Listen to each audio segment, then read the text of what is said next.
Assalamualaikum warahmatullahi wabarakatuh. Baik, di sini saya akan menjelaskan terkait dengan rancangan aktualisasi saya yang berjudul Optimalisasi Pengelolaan Jurnal Penelitian Pembelajaran Matematika Sekolah JP2MS Prodi S1 Pendidikan Matematika FKIP Universitas Bengkulu. Sebelumnya, perkenalkan saya Elwan Setiadi. Saya merupakan calon dosen asisten ahli FKIP Universitas Bengkulu S1 Pendidikan Matematika.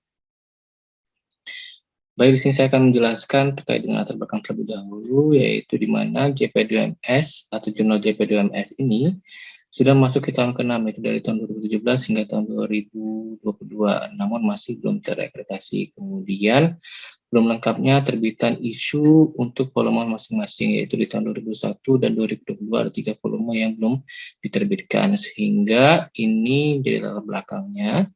Dan untuk lebih lengkapnya mungkin nanti akan dijelaskan terkait dengan Fishbone. Kemudian selanjutnya terkait dengan visi Universitas Bengkulu, yaitu menjadi universitas kelas dunia pada tahun 2025.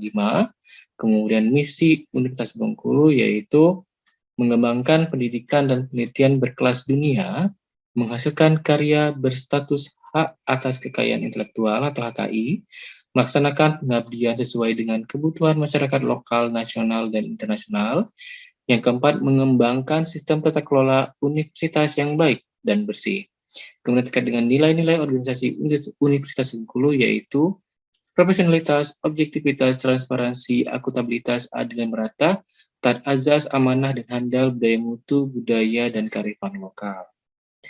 Kemudian terkait dengan tugas dosen yaitu Tridharma Perguruan Tinggi yaitu pendidikan, penelitian, pengabdian kepada masyarakat, dan juga tugas tambahan lainnya atau tugas penunjang yaitu diantaranya adalah sebagai pengelola jurnal. Kemudian fungsi dosen yaitu melaksanakan pengembangan pendidikan tinggi, melaksanakan penelitian guna pengembangan kebudayaan khususnya ilmu pengetahuan, teknologi, dan seni dan olahraga, melaksanakan pengabdian pada masyarakat. Adapun ada isu yang ada di prodi dan fakultas, yaitu adalah yang pertama, belum terpenuhnya penetapan kebutuhan dan pengadaan SDM di prodi pendidikan matematika berdasarkan usulan dan penyusunan yang dibuat, belum optimalnya pengelolaan jurnal penelitian pembelajaran matematika sekolah JP2MS prodi S1 pendidikan matematika FKIP Universitas Bengkulu, belum terkoordinirnya administrasi dan informasi bagi para alumni studi pendidikan matematika Universitas Bengkulu, belum terlaksananya pembaharuan pedoman penyusunan tugas akhir, belum tersedianya prosedur operasional standar atau POS penilaian ujian semester program studi pendidikan matematika. Berdasarkan dengan tapisan isu dengan menggunakan metode APKL ini, maka terdapat 3 isu yang memenuhi syarat. Dan 3 isu ini masuk ke tapisan berikutnya yaitu menggunakan metode USG. Yaitu dilihat dari skornya, untuk urgensinya, untuk isu pertama ini mendapat skor 5, untuk seriousness-nya mendapat skor 5, dan growth-nya mendapat skor 4. Begitu juga untuk yang kedua mendapat 5, 4, 4, dan untuk yang ketiga mendapat total poin 11, sehingga total poin yang tertinggi yaitu adalah untuk isu yang pertama, sehingga isu prioritas yang terpilih adalah belum optimalnya pengelolaan jurnal penelitian pembelajaran matematika sekolah JP2MS Prodi S1 Pendidikan Matematika FKIP Universitas Bengkulu, di mana akar permasalahannya dapat dilihat dari diagram Fishbone ini. Dimulai dari permasalahan terkait dengan manusianya, yaitu rendahnya pemahaman tugas pokok dan fungsi pengelola jurnal, di mana yang diharapkan adalah nantinya pemahaman tugas pokok dan fungsi pengelola jurnal itu menjadi tinggi, kemudian kemampuan pengelolaan jurnal yang masih belum optimal. Yang diharapkan kondisinya adalah kemampuan pengelola jurnal menjadi optimal, kemudian rasio antara reviewer yang aktif dan jumlah artikel yang disubmit tidak imbang, menjadi rasio antara reviewer yang aktif dan jumlah artikel yang disubmit itu menjadi imbang.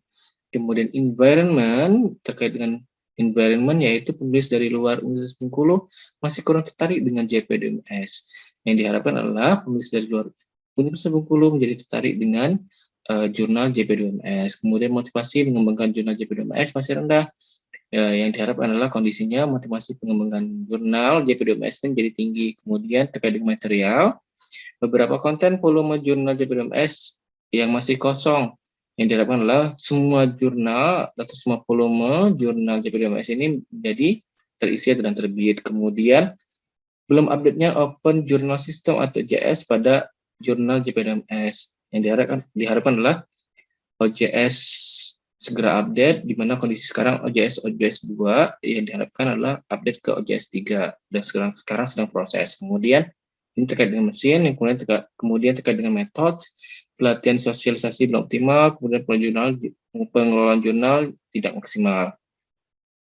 Yang diharapkan adalah pelatihan sosialisasi menjadi optimal dan pengelolaan jurnal menjadi maksimal. Kemudian terkait dengan measurement, jurnal JPDMS belum terakreditasi.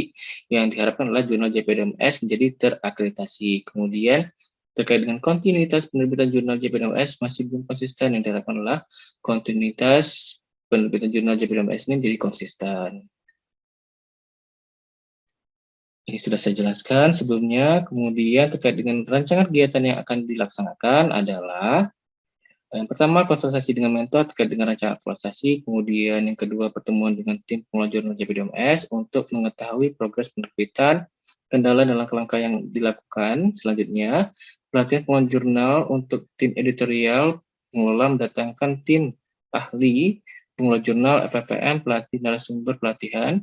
Sosialisasi kepada mahasiswa semester 8 mengenai prosedur publikasi artikel di JPDMS, menerbitkan terbitan yang kosong pada volume 5 dan 6 jurnal JPDMS, mengajukan akreditasi jurnal JPDMS ke arjuna.kemdikbud.go.id, melakukan evaluasi dan diskusi dengan mentor terkait muatan kegiatan rancangan aktualisasi. Tentunya ini kegiatan-kegiatan ini harus diinternalisasikan dengan nilai-nilai berakhlak, yaitu berorientasi pelayanan, akuntabel, kompeten, harmonis, loyal, adaptif, kolaboratif, dan juga nilai-nilai manajemen ASN dan Smart ASN. Kemudian untuk dampak pencarian isunya, bagi mahasiswa yaitu jurnal ini merupakan wadah atau tempat bagi mahasiswa untuk submit artikel, di mana mahasiswa ini diwajibkan untuk submit artikel sebagai syarat ujian akhir dan rekam jejak kompetensi. Kemudian bagi dosen yaitu dengan gagasan ini dapat membuat dosen atau pengelola jurnal menjadi pengelola jurnal yang baik, kemudian di mana pengelola jurnal ini akan mendapatkan tambahan nilai BKD. Kemudian program studi ini berpengaruh terhadap akreditasi karena indikator kualitas program studi yang baik salah satunya adalah jurnal prodi yang terakreditasi atau berprestasi baik. Kemudian bagi universitas juga terkait dengan akreditasi karena ini merupakan juga indikator kualitas perguruan tinggi yang baik, salah satunya dinilai dari pengelola jurnal yang baik dan terakreditasinya jurnal yang berprestasi baik. Kemudian bagi masyarakat, dampaknya adalah mendapat ilmu pengetahuan dari artikel-artikel yang diterbitkan oleh jurnal JPDMS yang berkredibilitas. Kemudian terkait dengan jadwal kegiatannya, kegiatan aktualisasinya di mana dimulai dari 22 Juli sampai 2 September selama 30 hari. Dan di sini mungkin saya tekankan adalah bagian kelima, yaitu menerbitkan terbitan yang kosong pada volume 5 dan 6 jurnal JPDMS, karena ini melakukan proses reviewer yang cukup lama sehingga ini memakan waktu yang cukup lama pula. Kemudian perkiraan kendala dan langkah antisipasinya adalah mungkin yang pertama yang terjadi adalah saat sosialisasi tidak semua dapat mengikuti kegiatan karena kondisi saat ini adalah mahasiswa sedang libur, sehingga antisipasinya adalah melakukan sosialisasi secara personal dan sistem daring. Kemudian keterbatasan pemahaman peserta dalam pengelolaan jurnal. Saya dosen baru yang belum terlalu paham terkait dengan pengelolaan jurnal. Namun antisipasi saya adalah konsultasi dengan mentor dan tim ahli OJS yang sudah berpengalaman dalam pengelolaan jurnal. Kemudian ketidaktepatan jadwal yang sudah direncanakan. Antisipasinya adalah konsultasi dengan coach dan mentor untuk revisi waktu pelaksanaan kegiatan. Kemudian ini yang keempat, keterbatasan waktu reviewer dalam mereview artikel yang sudah disubmit ke jurnal JPDMS. Proses reviewer ini cukup lama, sedangkan jumlah reviewer yang aktif itu masih sedikit dan tidak sebanding dengan artikel yang submit ke dalam jurnal JPDMS, sehingga antisipasinya adalah memperbanyak rasio jumlah reviewer jurnal JPDMS atau open recruitment reviewer, di mana saya dapat mengundang teman-teman saya ketika S2 atau teman-teman pengelola jurnal lainnya ketika S2 yang sudah menjadi dosen dan pengelola jurnal dapat menjadi reviewer. Mungkin itu saja yang dapat saya sampaikan. Terima kasih. Assalamualaikum warahmatullahi wabarakatuh.